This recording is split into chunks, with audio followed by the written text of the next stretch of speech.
to moderate our discussion today. When I started with the Red Cross, we'd been going after a particular foundation, not here locally, but in Eastern North Carolina, for years. And they said no, and we would apply, and they would say no, and back and forth and back and forth. And so one day I picked up the phone, and somebody actually answered. And I said, hey, we've been applying to your foundation for several years, and we've always been told no. I kind of need to know if we need to stop applying. Stop wasting your time, stop wasting our time. And they said, well, you always ask for disaster relief, and that's not within our focus for community impact. I said, oh, what is? And they said, well, you should ask us for help with your biomedical services. And I said, all right. So in a 3-minute conversation, we resolved several years worth of funding issues with that particular organization. So my hopes, and I know that the board's hopes for today is that some of those conversations can start right now. We've got, again, some really important representatives from our business community here to answer some great questions and have a good conversation with us. So again, thanks for being here. And one. So I hate to be that guy, but unfortunately here on the campus, you're gonna have to wear your mask unless you're eating or drinking. So, and that's for your safety as well as everyone else. So, thank you.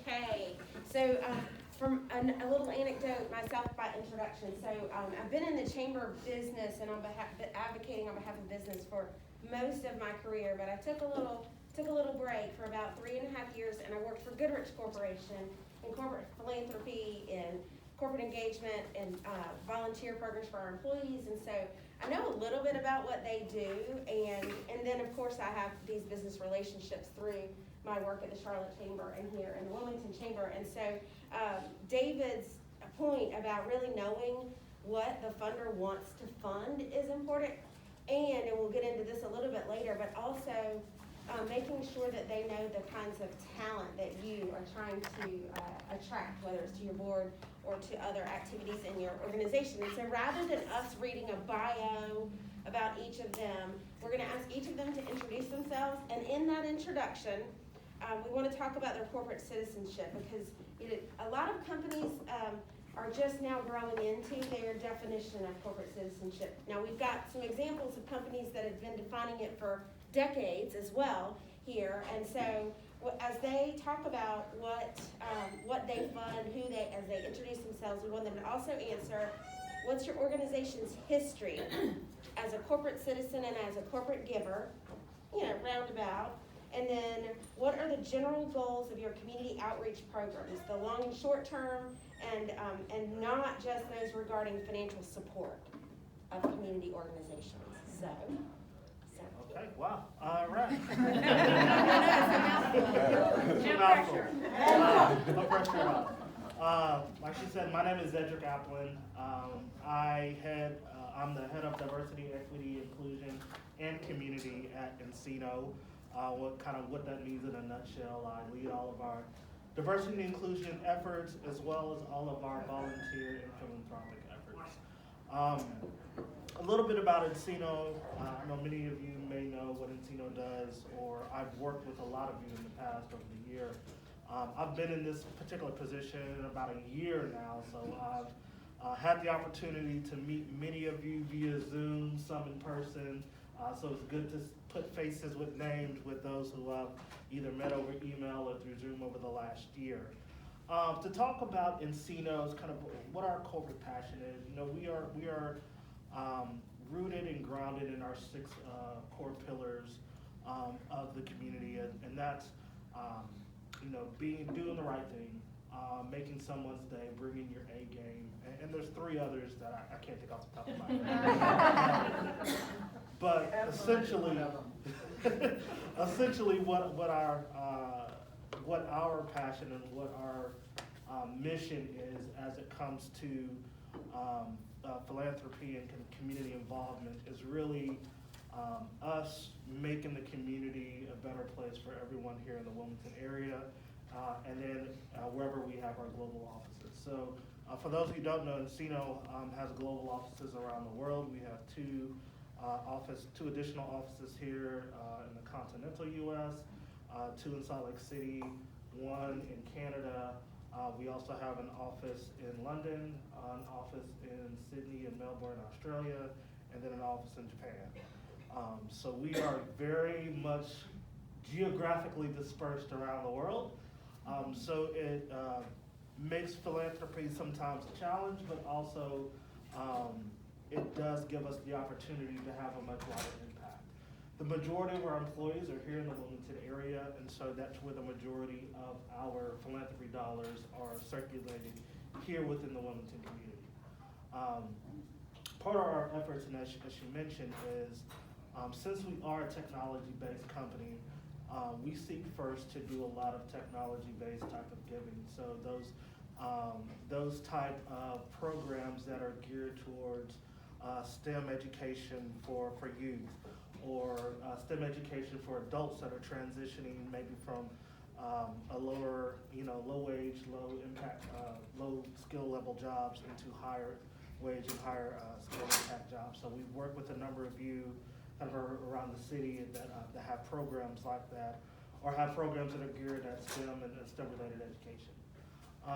And our second kind of tier that we look for are kind of more social impact. So how are we relieving the pressures that are going on in the community? How are we impacting the lives of people that are here, so that we help those organizations that are geared towards that to relieve some of the societal pressures that we have. We've worked with Good Shepherd. We've worked with War Ministries in the past. We've worked with a number of the different nonprofits that are here in the room that are geared towards that. Thirdly, we look at environmental causes. So we, as a company, are very much, and as employees, are very much concerned about our environment and our even here in Wilmington, as we look at cleaning up our waterways and things of that nature. So we are very much concerned with those type of causes. And I would say those are kind of our big 3 that we look at as it relates to what we do, what we give. We support many of the nonprofits here in the Cape Fear region, and that's not going to stop. We have done well over the past. We've kind of incrementally grown our philanthropy budget. We'll see some more increases over the years. But we're excited to be here. We're excited to hear from a lot of you, and hopefully we'll continue to make that impact here in the community. Thanks, Zedrick. Manuel, you have anything to add? No, that's really. I'm just like, Awesome. I just want to say that having recently joined nCino's team, I will be becoming a point person for a lot of the programs that we have going on. So hopefully I'll get to work with all of you. So get used to this face. And if we can't, I just want to echo everything that Zedrick just said. Awesome. Thank you, Manuel. Bryce? Hey, good morning. So my name is Bryce Dill. I work over at Corning, and I'm an operations manager. That's my main role, just overseeing day-to-day operations in one of our production areas. But one of my secondary roles is as our contributions committee chairman. So the Corning plant here in Wilmington gets funding from our corporate as well as some local funds, and I am responsible, along with my team, of determining how we utilize those funds to best impact our community. So Corning, really as a whole, we have a philanthropic arm called the Corning Foundation.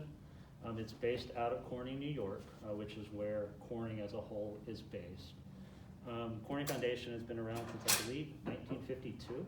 So we're actually celebrating our 70th year with the foundation this year. And the foundation has 4 main areas of focus.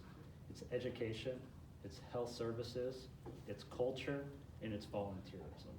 And we try to utilize those 4 main areas to help create a vibrant community, specifically in towns or cities in which Corning has facilities. So the bulk of the funds stay in the Corning, New York area because that's where we're located corporately and the bulk of our employees reside. But each of the sites, we have Charlotte offices, Winston-Salem offices, Wilmington offices. we also receive funding from that foundation that we're allowed to distribute as we see fit. So we utilize the foundation 4 pillars as our overall structure, but the Wilmington plan is able to narrow the focus to what we believe would most impact Wilmington. Corning sees that the people in the city would have the best idea of how to impact the city versus getting direction corporately. So we have the opportunity here to create a structure and a framework to best impact Wilmington. So we've tried to stay within those 4 areas, but we've created more of almost like a target or concentric rings to where youth education is in the center, and we want to focus and make sure that we're impacting the youth here in Wilmington with a focus on STEM, as nCino is as well. But as you move outside of that, it's health services to where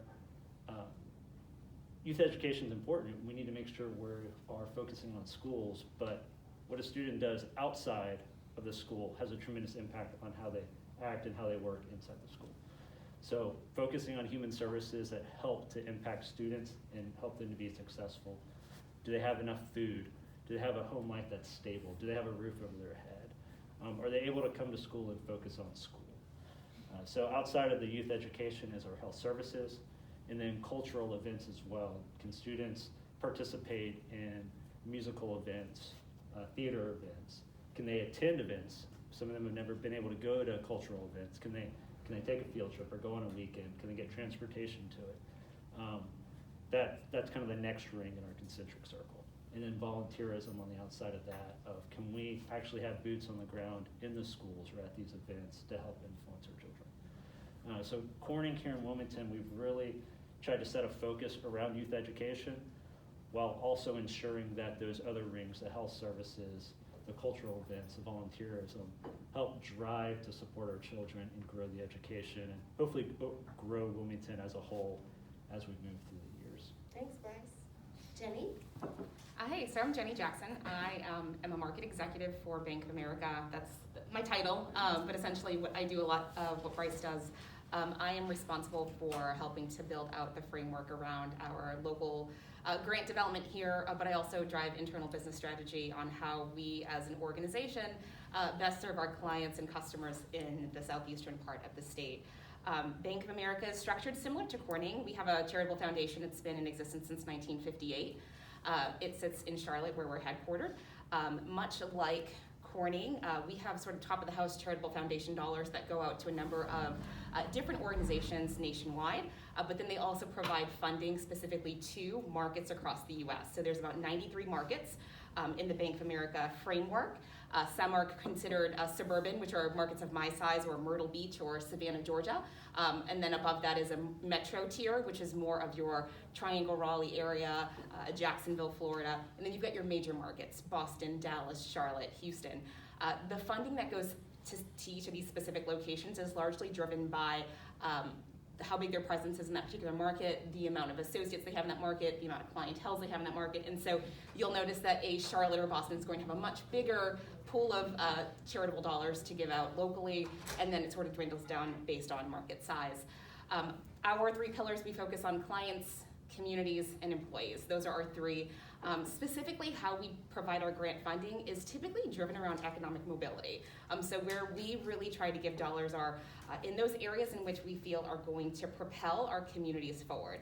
Oftentimes it's in your affordable housing, it's in your jobs and workforce development, and then it's also in basic needs.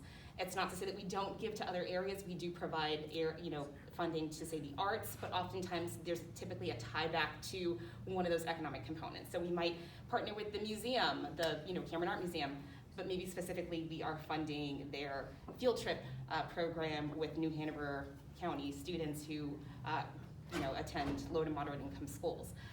So we are given the ability to decide how we want to fund locally, and typically we come up with a strategic plan every year. Our current strategic plan is based on what we think is important to Wilmington. Here specifically, we know that there's a livable wage gap, and there's also a huge issue with affordable housing.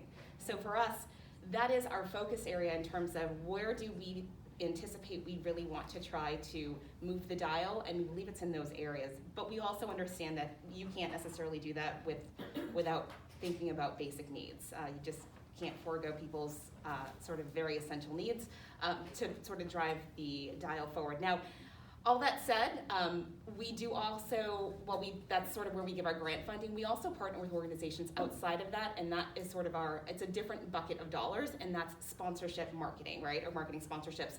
So you may be an organization that's not necessarily driving economic mobility, but is doing really great work here locally, and we might consider opportunities to invest in your organization in a different way, but maybe not necessarily through grant funding. And I hope I answered, most of it, but I think we're gonna get to some more. And I'm like, oh my gosh, if I forget these questions, at least by the time they get to me. Awesome. So, by way of background for our panelists, you guys are gonna go, they know that, but just to set the playing field level, this chapter of AFP is filled with many nonprofits that meet the needs of our community in a multitude of ways, right? We're feeding people, housing people, taking care of domestic violence victims, feeding kids, helping kids get the resources that they need, all kinds of stuff. So, given that many companies prioritize their community support differently from year to year, can you share if there's a particular aim in this calendar or fiscal year, and then maybe provide some examples of the missions that your company does and does not support? So Jennie, why don't we start at that end this time? Yeah, so I've kind of talked a little bit about the affordable housing and workforce development piece. And again, that spans the gamut. So we will support workforce development organizations, perhaps for youth. So it could be a Boys and Girls Club, but also organizations like Step Up, who most recently were named as our neighborhood champion. So we also have opportunities for larger funding that are sort of signature programs that are held at the top of the house. In terms of here locally, things that we do and do not support. So obviously, we wanted to tie back to economic mobility. For us, it's really about the most vulnerable populations, and in that as well is increasing social, driving the dial in terms of racial equity and diversity and inclusion. And so in that, how do we provide support to those organizations or for some of those fundamental needs in the community that really are tied back to racial equity? In terms of missions we don't support, for us, it really comes down to usually religious organizations, unless there is a specific caveat to that organization, like a Salvation Army where they have a homeless shelter or a soup kitchen. We typically don't support those. We don't support sporting events. K through 12 schools, grant funding, we typically don't do that, but we can do sports, sponsorship marketing. So I know Glow had mentioned they're in here, but we've been perhaps to their breakfast, but unfortunately that's not something that we would typically fund through our grant cycle. So typically the missions in general, if they support the low to vulnerable populations, that's our wheelhouse. That's usually where we like to see the vast majority of our grants coming in. But there are oftentimes organizations that fall outside of that, but have sort of a connected line. And so we don't completely discriminate. And it's on a case-by-case basis. And I will say, the more activity you have with an organization, even if it's human capital, you find volunteers who are volunteering with you, you've got board membership, or you've got someone on an advisory board. When we feel like there's connectivity between our associates and organizations that they care deeply about, those are organizations that we feel we can much easier sort of jump in, especially if it's something that we've never had a connection there before. Organizations like the food bank, we've had a long-standing relationship with the food bank that stretches well beyond 20 years here locally. But for newer organizations or newer nonprofits, how do you get an organization of a Bank of America size and scope? It starts with trying to get associates interested and getting some folks in your organization who care about your mission and your vision. Because for us, that's a much deeper connection that allows us to not only just offer grant support, but offer additional human capital and a much stronger holistic relationship. Thanks. Bryce? So the mission this year is really a continuation of where we went last year with youth education and the services that help to impact and boost up youth education. Our goal is to do that year over year to help provide sustainable solutions. An additional focus that we put in this year, similar, is around diversity, equity, and inclusion. And we're trying to weave those into our overall mission of the company and of the area. I think one example, last year Corning provided a gift to NCA&T for I think 5 years and $5.5 million to help NCA&T students become more successful, more prepared for their careers in the STEM area. So we are continuing that mission as we go into this year. Sorry, can you repeat the rest of the question? No, I think you got it. Okay. No, I really do. Okay. Thanks. Zedrick? Manuel? Sure, I'll answer some, and then, Manuel, he's been more in Wilmington more, so he can really kind of speak to where our mission is this year. Like many of those who are on the panel who said, our mission this year really is shifting slightly. We're going more towards, a lot of our giving in the past years have been in the ways of sponsorships for different events, different fundraisers that many of the nonprofits have done. And we're shifting that focus slightly this year and really wanting to focus more on programming, as what are the programming needs of the nonprofit rather than just giving to a fundraising opportunity. And so we're looking to really build more deeper relationships with our nonprofit organizations this year and kind of understanding what are your specific needs that meet the core values of our company. How can we fund those specific needs? Usually your fundraising events are kind of your largest events that bring in the largest amount of donation dollars over the year. And we love that, we support those. We've gone to many fundraisers, galas, banquets over the past years. And we love those. Those are fun events. We love to meet, your other donors and sponsors to those organizations. But I think our focus this year is really understanding what are your needs at a programming level, what can we help to sponsor that you may need help with, and then really extending our reach further into the community. So we work with a lot of our major nonprofits that are in the area, but this year we're going to try to focus even more so maybe some of the niche nonprofits that don't get a lot of funding or they're not kind of in the headlines a lot. What are those that are meeting some of the specific needs that we could build those partnerships with and offer funding, maybe not the grand amount of dollars that we've done in the past with other organizations, but for some of the smaller ones, money still goes a long way for them. And so how can we continue to meet the needs of those in the community? I know Manuel's been kind of leading that effort since he's got relationships with some of the other nonprofits in the city. So I can let him speak to that just a little bit about what we're doing on that end. Yeah, so we definitely, like you mentioned, I'm a lifelong Wilmingtonian. In my previous work at UNCW, I did a lot of work with community organizations, whether it be mentorship programs, celebrating Juneteenth celebrations in the city, working alongside there.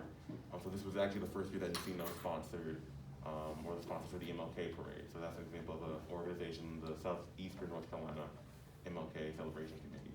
That's an example of a different kind of organization that we've worked with along this year. And so yeah, we're definitely trying to get more embedded in organizations that are smaller and maybe have had more of a lot of the organizations that I saw, they had like the energy and they just needed time and effort and kind of bodies as well as financial support. So that's really kind of where we're kind of trying to turn the corner. In addition to the galas and banquets that we've already been supporting, that nCino is seen as more than just kind of on the corporate sponsorship side, but also is actually deeply embedded in the community in which it is in. Super. Thank you guys. So involvement matters, right? So you heard each of them talk about associates or team members or employees and what matters to them. And I know from my experience that it matters. And when you think about a company as large as nCino, Corning, and Bank of America, they have a lot of talent inside their workforce as well. And so that opportunity either to tap into that talent or to create, as a not-for-profit, to create the employee engagement or team building kinds of opportunities, right, are really good, and a way that we as nonprofit executives, can build that interest and that commitment and passion around our mission. So can you guys give us some examples of successful partnerships and programs that have benefited your company in multiple ways, and then maybe an example of a partnership that was not as effective as you thought it might be? Okay. Well, I'll start with what is. Like you mentioned, nCino employees really have a passion for the community. Many of you have heard kind of our what our volunteer effort not involved. Many of you have heard that, and that was really an employee and organic-led effort and initiative that was started by a few employees within the company that just had a desire and a passion for meeting the needs of the nonprofit world. And that still rings true today. Our employees over the last year had increased their volunteer hours from 1,700 hours totally to now this past year we did 2,300 volunteer hours during the pandemic. And so that kind of really shows our passion for doing that. And so one of our great partnerships that we've had there in the room here today with the food bank, many of our employees do go and volunteer at the food bank as groups. And so oftentimes, especially around this time of year when we have a lot of employees that are from our other offices that are in the city, different of our departments and groups will want to get together and say, okay, we've got 10, 15, 20 people that we want to go and volunteer all together. Food bank has been a great partnership for us to go in. We're sorting sweet potatoes or other food items that are coming in, and that really have given the opportunity for us to help in their facilities, offset some of the worker needs. And so we built a partnership with the food bank where we have given money to them to help build their new building that they're getting ready to break ground on, and we'll have a sponsorship or naming rights to that building. But that has been over the years of partnership that we've built with the food bank, and having those opportunities for our employees to come in and do that and partner. To the other side of that, I won't name any names as to this. Wilmington is a very small city, but one of the things that is important to us as we partner and volunteer is proper communication over time. So that's the name of our. We are a very small department. It is me and Manuel, and so oftentimes when we're getting large groups of individuals together or trying to coordinate some activities, it's really the communication part of it that is important to understand exactly what we on our side need to do, whether if we're coming to visit children or coming to visit whoever, we need to sign waivers or having a lot of that stuff and those questions answered done up front is important to us. Like for galas that you're having, if we have a table sponsorship or if we are participating in a golf tournament, kind of the requisite communication leading up to that day of the event is going to be very important for us, because on our side then we're having to find who's going to field these golf teams, and what is the information do we need to capture as far as you need your handicap, and we need all of these different type of things, and getting that information to us in a timely manner so that we can then in turn program on our side is going to be very helpful for us. So when that doesn't occur, then that makes it harder for us to plan accordingly for our employees. Oftentimes we may not be attending the event, and so we want to make sure that we're sending those on our behalf with the right information, that they're signed up properly, so when they get to the location, if we had tickets for them or we're having whatever, that those things are there and our employees know that they're taken care of. And I think that's the main thing for us. Like, we haven't had bad experience, quote unquote, but it's just sometimes the level of communication what's needed from us, for us prior to some of these events. Has not always been there, and so that's what I would encourage, not only for our side, but for your side as well, is that if we can, communicate often. I know I'm horrible sometimes at responding to emails timely, but for us, it's just really good. Bryce? Yeah, I think starting with the partnerships that have not been successful, one of the issues that we faced, or when excitement is kind of lost with the partnership, has been when we draw up excitement, we have volunteerism, or drive, or financial impact, and then there's really no response on what impact it actually made. So our associates are always looking for, well, we just did this, what did it do?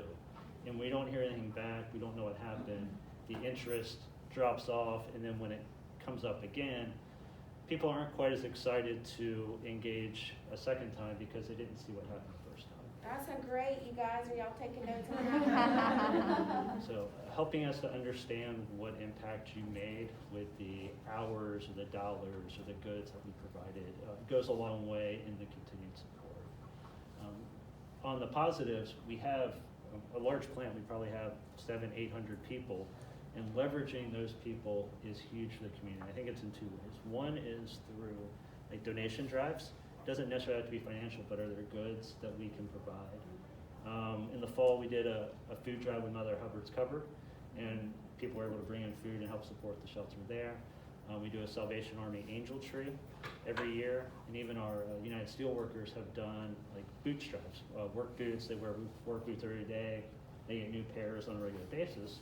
So bring the old ones that are not worn out and be able to provide those to groups as well. So coming up with ways where we can provide goods to your organization, and we can do drives and have people provide those goods and help support your group is, I think, one way we can provide support. The other is through the volunteerism. We're trying to make it a mission this year for each of our groups within the plant to get out and at least do one team building event focused on volunteerism. So if we can leave the plant at noon on a Thursday afternoon and go spend 4 or 5 hours volunteering at an organization, and then they can go have appetizers or drinks afterwards and kind of spend time together. So it's a chance for the groups to come together and know each other outside of work, but also make a profound impact in the community.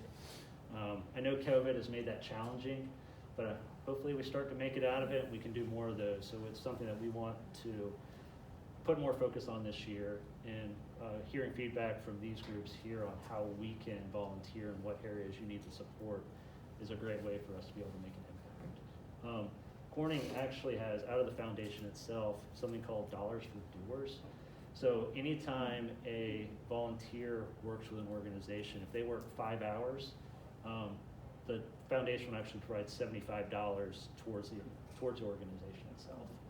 So we actually provide incentive for employees to go volunteer our organization. So an organization gets the hours from a person, but then also some financial dollars as well. And I think it's up to about $1,500 a person towards an organization. So it really can be a tremendous impact, both hour-wise and financially. Now, we'll say, just to echo your point, having people engage in the organization, them seeing it hands-on, having board members, goes a long ways to getting financial support from the company as well. For us to be able to know who you are, to see what you do, and having people engaged does help and goes a long ways to the financial side of it too. Jennie? Awesome. I feel like everyone's like, oh yes, oh I you can't talk about that when you go against me. So the most successful relationships that we have with our nonprofits are where we have engagement from our associates, right? So it can be volunteer events, it can be board membership. For us, because we're a financial institution, we also like to provide things like financial literacy, right? Can we come in and do financial literacy? I go to the homeless shelter in Jacksonville. I spend several nights a month just going up there and talking about budgeting, savings, things that we feel would help elevate those clients of the shelter to sort of that next step. In terms of building on those relationships, advisory councils, board memberships, those are all important, but the first step is getting folks to volunteer and really care about what your mission is and your organization. Also, we have opportunities that, not from a grant perspective, but to your point, volunteering. You know, if our associates volunteer 50 hours, they get an automatic $500 grant that they can direct to any nonprofit of their choice. We also have a company match program. I sit on a board. I know that whatever I give up to $5,000 a year will be matched dollar for dollar by Bank of America. That is aside from any grant funding. So again, you can get folks connected. Those are added opportunities to get them invested in your organization. We do, larger events where we might bring folks into a food pantry, at the food bank. One of our most successful relationships has been with the food bank. Obviously, they're one of the longest standing organizations in town. They serve a lot of people, but that long-standing relationship with volunteering led to a partnership where our market president served as a co-chair for their capital campaign, and that was an added opportunity for them. But the more relationships we have, and the more I know specifically about what your strategic plan is, the more I know about as dollars may come down from top of the house. Oftentimes I may be approached with hey, there's an enterprise event. We've decided that based on this new initiative at the top of the house, we want to deploy additional capital in your market. Who is the organization who's going to receive those dollars? Those are great ways, again, for us to maybe be able to pour into your organization. Now, things that are not successful for us, if I think about the nonprofits that maybe we don't have as much of a relationship with, they are the organizations that we only hear about when it comes grant funding season, right? So the only time I ever see your name is when the RFP opens and then it closes. For those organizations that maybe have fallen off of the docket for us, have been those that are not fiscally responsible. That is a big issue. We want to know that you are judicious with your finances. We want to know that if we're going to support you, that you're going to be around in another year, 2 years, 3 years. That's important to us.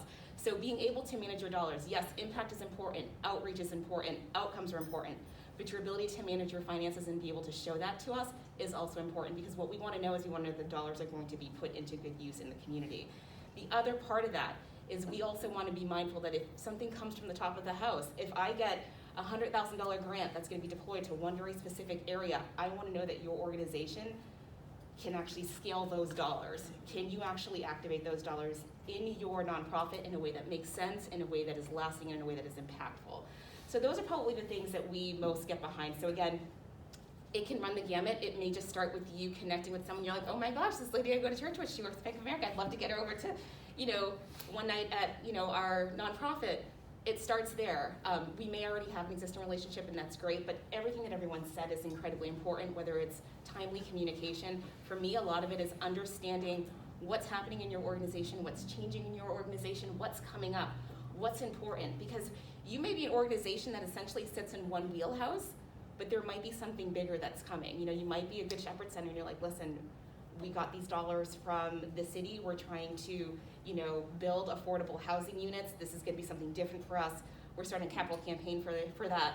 I want you to know about it, because if I get dollars specifically for housing, Good Shepherd might not necessarily be the first thing I think of, right? So knowing about these things and keeping abreast of what's going on within your organization is important, but again, that starts with relationships. I need to know what's happening. I need to know who you are, what's important, and it needs to be on a continual basis where it's not just, hey, RFP's open, can I meet you for some coffee? Because yes, that's great, but I need to know continually throughout the course of the year what's happening at your organization. Bryce, we're gonna come back to you for this next question, because you started a little bit of it on your last answer, and that has to do with, money's king, right? Cash is king is what they say, right? But there are other things that you all, that count as currency, if you will, for our organizations as we're running not-for-profits in town. Bryce talked about the food drive at Corning. What are some other types of support that we should approach your companies for, aside from the financial support? And then what types of events are good for sponsorship from your organizations? Whether it's volunteering, cash, well, not cash, because we're not talking about cash, but volunteering and attending. Sorry, you guys. Yeah, so are you with me, Bryce? Yep. Okay. Just thinking. Yeah, definitely the people aspect, leveraging the folks that we have and their expertise is another area. We have a number of engineers that work at Corning, so they can help either. A lot of them are good builders, a lot of them are good at math, a lot of them have the science background. So are there ways that those types of expertise can help impact your areas? I mean, it may not be a STEM event, but are there building activities where you can leverage somebody who's good at math and science? Are there other educational opportunities at some of the various places in town that we can leverage folks as well.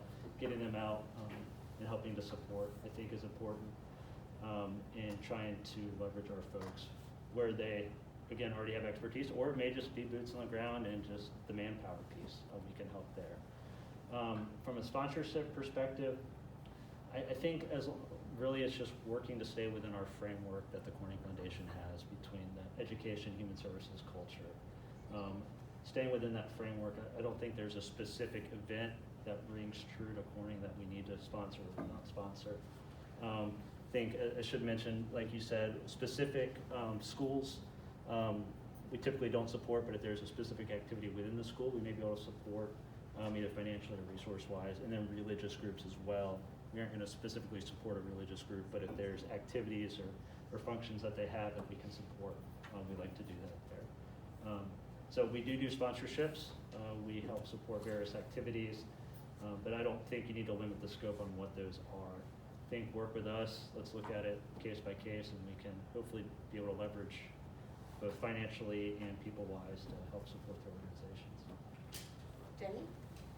So for us, I feel like I kind of talked about this a little bit, but other forms of currency, obviously volunteering opportunities, board membership if that's applicable. And again, we don't have as big of a core associate group here. I mean, my market covers 4 counties from Onslow out to Brunswick, and we've got about 130 associates. So we're fairly small in this area. So for us, it's also looking at other ways to really not only deploy capital, but what are other things that we can do to provide nonprofits a relationship. One of the great things that I love that the bank does is we have a Driving Impact series.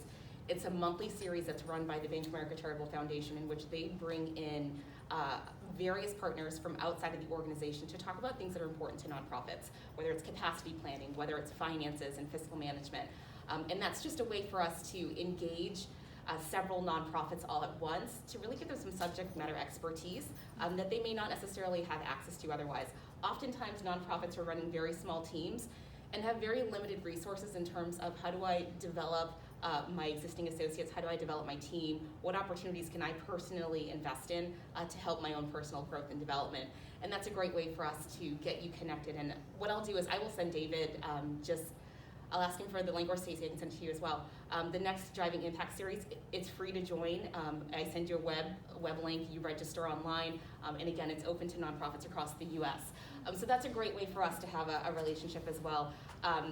In terms of sponsorships, right? I mentioned earlier, like our pillars, it's associates, it's clients, it's communities. If there is a way that those 3 things kind of come together, those are things that are super successful. I do understand that everyone's fundraiser is going to look a little bit different, but when I think about fundraisers that I'm like, wow, that was really fun. We brought clients to that event. Our clients wanted to give to your mission. Our associates sat there and they had a great time too. It was an awesome meal. It was a fun time had by associates to get together outside of the centers, outside of the branches. Those are opportunities that we find have the most value. So if you can find a way to incorporate not only those that you're bringing in, but tying it back to your mission, and also offering some sort of fun component that really allows folks to have fun and come away with understanding more about what your nonprofit is, but giving them an opportunity to socialize as well. And I think people are hungry for that, especially in this environment when we've been sort of siloed for so long. I think having an opportunity to get folks engaged this is a great time, because I think whatever you plan now is going to have the opportunity to have lasting impacts with folks. Great, thanks, Jennie. Zedrick? Sure. Like everybody was mentioning, a lot of our employees like to do volunteerism. We do some of the same as far as we do the Salvation Army. We do food drive for the food bank. We've done that in the past. And then one thing we've also done for a few nonprofits, since we are nCino.com, we're built on the Salesforce platform. We've helped some nonprofit organizations build out their Salesforce framework for those who are using Salesforce for your CRM. Those type of projects we do very few of because of the time and effort that it takes to build out the Salesforce platform. And as many of you probably do know, who've worked on that. Those are not easy endeavors. They take quite a bit of hours, but we do get a chance to do maybe 1 or 2 of those over a year. But those are engagements usually take time over, a series of months, and so we try not to have our employees, do be involved in things that are going to take months and months and months to do. It's usually what can we do kind of on a shorter impact, or if we're doing it on a recurring basis, activities that we do maybe once a month, but that reoccur every month. As far as sponsorships go, we've sponsored many events, from golf tournaments to banquets to everything few and far in between. What I can say is though, we only sponsorship events that are going to impact people in this market. So we've gotten requests in the past to sponsor things that are in Raleigh or in Charlotte, and that we decline because they're not in this market. And one thing we want to ensure that's been very successful from what I've seen for some of the galas that I've been to, is inviting some of the people that your dollars are going to impact to that activity. And so if we're having a gala or a banquet, and many of the people there are just your donors, like your donors are going to want to see the dollars, where those dollars are impacted. Who are the people that are being most impacted by the dollars that you're doing? We went to the event at Glow Academy, and I thought it was very great. They had the students there that talked about the impact of the dollars that were given, the programs that they're able to participate in, and that gives us an opportunity to see not only when we do give the money that we do, that we see the impact of where those dollars are going, and having those people that are there being able to participate and see what are the things that are going on, being able to interact with the donors. I think it's been very helpful for us to see that not only you're connecting the dollars, but you're also connecting to the dollars to the people that you're impacting, and allowing us to see, talk to them, understand what your organization is doing, because that's helpful for us when we're planning our budget for the next year. Is like, are we going to give back to that organization? Because we see, like you said, we see the results of where those monies and those dollars are going. So that's one piece of advice I could ask for as you're planning your impacts and your fundraisings for the year, is to be able to have some of the individuals and people that are recipients of that to be able to interact with those donors. Thanks, Zedrick. I think I've heard now two really important pieces of advice for all of us. One being that we need to share back the impact of the gift or the time, right? And then Zedrick's just now being able to see that impact when you're as a corporate team engaging with a not-for-profit. And I agree, I've been to a couple of Glow events, and it's pretty impressive to see those students there, and they're so well prepared to share the impact that's been made on them. So last but not least, and then if we have time, we'll open it up for questions. We wanted each of them to share with you all sort of the process, what comes next. So what are the application guidelines? Are there, do you want to have an application, or do you ask for proposals?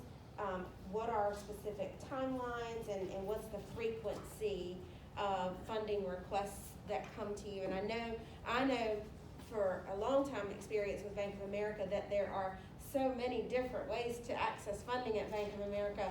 We could be here all day with Jennie, probably. I wish I had more of the budget at the top of the house, that's for sure, because of course it's not, we have very finite dollars. But in terms of our, we ask for requests for proposals, right? So our grants applications, we typically run 2 grant cycles. The first is currently open, that's specific to basic needs, workforce. So these are more specific areas, economic mobility focused on individuals and families. And then we have, and that's open now through February the 18th.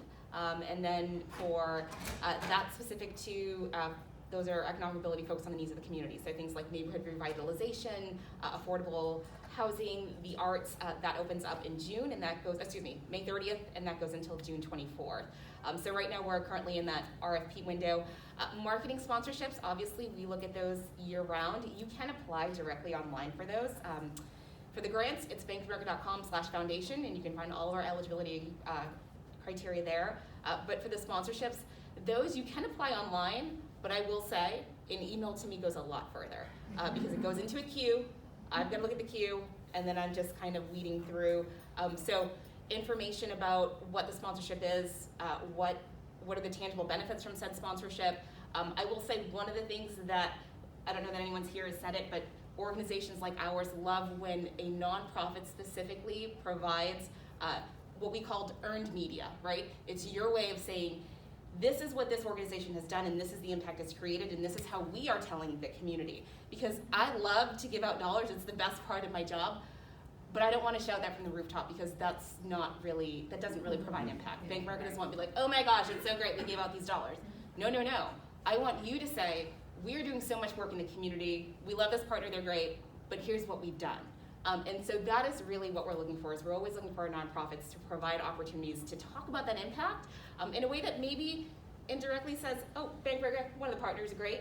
Because I want my associates to know that, because they don't always know who's getting what dollars, but they're like, oh yeah, hey, I follow them on Twitter, and they just said that we helped their students get to XYZ. A great way for us to get some additional recognition and just get the word out there, because that goes a lot further than anything that I personally ever say. So sponsorship marketing all day long, email is probably your best bet, and or calling me, and then the RFPs now for basic needs, and then later for affordable housing. Great. Zedrick, why don't you go next, and then we'll finish up with Bryce. Sure. So ours is a little bit easier to get through. Sorry. No, not at all. Bank of America is such a large organization. We're a very small part of a larger pie. We usually accept it through email. We don't have a grant process. Ours are usually direct donations. The person in email is this person sitting next to me, Manuel, Lloyd, and you can copy me and any, but he's going to be your first line of defense. And between that, once you email him, it's usually a combination for him and I. We sit down, we go through our budget for the month and for the quarter. We plan our givings on a quarterly basis and also on a monthly basis as well. Given that we are a publicly traded company, we have to make sure that we're accounting for our donation dollars and that our accounting teams can forecast that enough in advance. And so we try to plan a quarter ahead for many of the things that we're doing. So right now we're planning kind of for the end of Q1 and then going into Q2, we're already starting working on that now. And so it's a simple email to myself, to Manuel. We look through it, we look at the sponsorship opportunities. The best thing to do is to get it to us enough in advance, at least a couple months in advance, before your either event or the things that you need, so that we can plan that accordingly within our budget. And then it's a simple approval, yes or no. We'll look at our dollars, and then we'll respond to you. If you're an organization that we've worked with in the past, then all we're asking is you to confirm the information that we have on file. If it's a brand new organization to the company, we have to set you up as a vendor.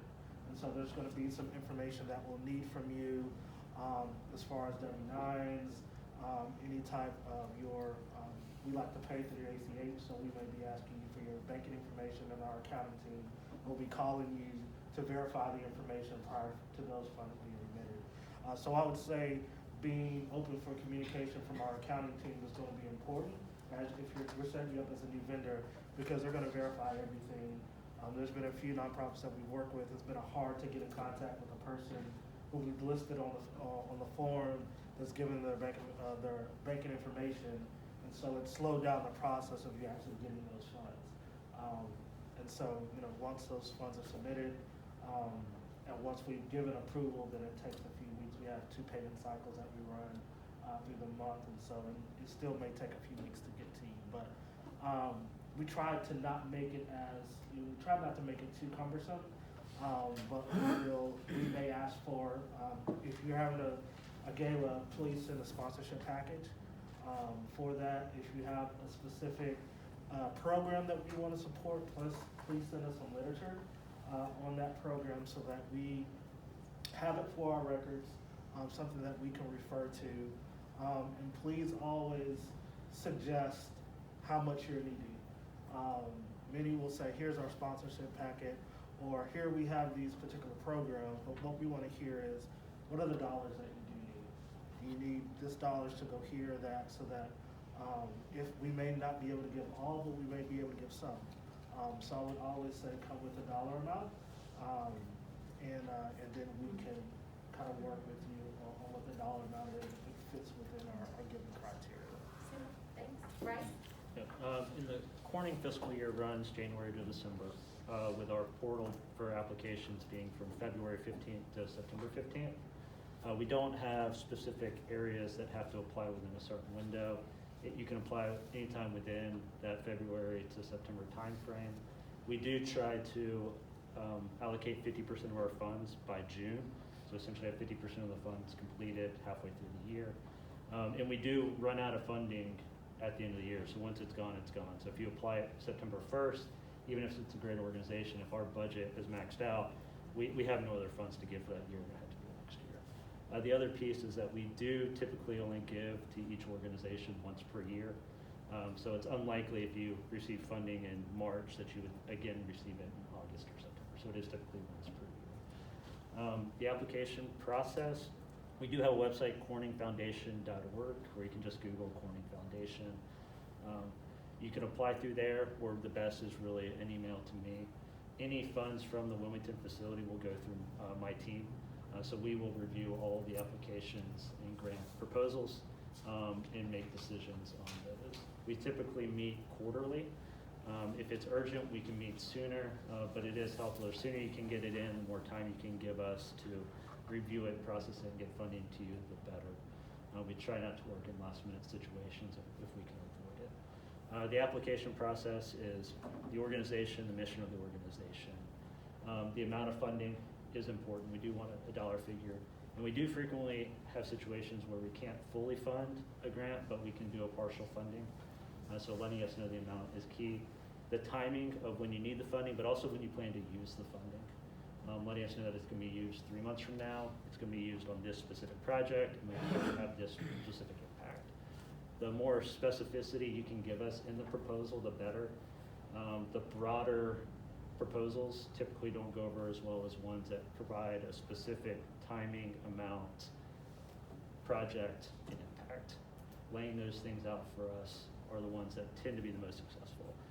The other thing that I found successful is organizations that have strategic partnerships, if possible. If you're leveraging funding from 2 different organizations to complete a mission is good, or if you're working with other nonprofits. If 2 nonprofits are able to work together and leverage their impact for an even greater impact on the community, there's a good chance that we would be able to support those initiatives as well. Awesome. So just before we move on to general questions, because it was mentioned, would y'all, and I'll be that guy, would y'all consider sharing your email addresses? Sure. Yeah. Do you want it now, or do you want to just send out an email to us? Yeah, we'll do an email. Okay. I'll do it. Awesome, so, we're gonna open it up for questions for a little bit until David gives me the high sign. If you would, try to keep your questions high level, right? If you have specific questions with regard to your organizations or potential requests you might have, if you could save those until you get the email addresses. So if you have a question that you think might merit, have a question. Well, I do have a question that specifically relates to my organization. So I wondered, what's the best way to contact you just for a quick conversation to not bombard you today? Would you prefer email or phone, just to see if it's even in the ballpark, the idea? Email's always best for me because let's be honest, I generally spend a good chunk of my week on conference calls, but I'm constantly reading emails, and so it's not hard for me to let me plug you in, or how about this day while I'm on a call, so email's probably best for me. Yeah, email's better. I'm not the best at checking voicemail. I don't know if anybody else is that way. I was gonna say, it's probably a silly question in these days, yeah. but I see that thing on my phone. Yeah. Okay, any other questions? Lee? When you're looking at organizations, there are sometimes organizations that have programs that are maybe a little bit different from when you hear the organization name, right? You know their mission, but then they have like separate programs. So is that something that you're considering when you look at funding, is not necessarily the big picture of the whole of the organization itself, but maybe narrowing down on a very specific regional program? Yes, and so I will start. So I understand, I talked a lot about economic mobility, right? Which you can generally think about some bigger buckets. But that doesn't mean that we exclude things like health. You may have a program specific to driving diversity, like health health outcomes, right, or longer determinants of health, specifically for people of color. And that might fall under an entirely different bucket of dollars that I may have access to that you can certainly point out when you're applying for a grant. I actually would, I'd say having specific programs that are gonna have a specific impact tend to be very successful. So I would actually work towards a specific program and funding that program that we know will have a quantifiable impact. Absolutely, we're the same way.